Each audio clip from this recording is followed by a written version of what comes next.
আসসালামু আলাইকুম প্রিয় দর্শক শ্রোতা যে যেখান থেকে দেখছেন সকলকে জানাই আন্তরিক শুভেচ্ছা অভিনন্দন। দর্শক দেখতে পাচ্ছেন এখানে আমেরিকান গুয়াতেমালা ঘাস চাষ করা হয়েছে। আর এই দেখেন কি সুন্দর জার্মানেশন। আমি কিন্তু এখানে ঘাসের চারা রোপণ করেছি। প্রত্যেকটা চারাই কিন্তু হয়ে গিয়েছে, দেখতে পাচ্ছেন লাইন বাই লাইন, কোনো মিস্টেক নাই চারার ভিতরে। আহ, একদিন আগে আর পরে প্রত্যেকটা চারাই কিন্তু এরকম সবুজ পাতা নিয়ে উঠবে।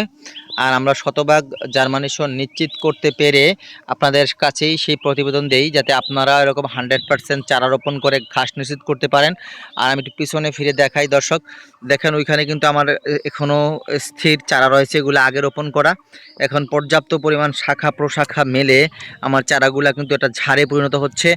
আমেরিকান গুয়াতেমালার বৈশিষ্ট্য এরকম, এটা যতদূর পর্যন্ত আপনার ফাঁকা জায়গা থাকবে সব ফিল আপ করবে, সময় লাগে একটু।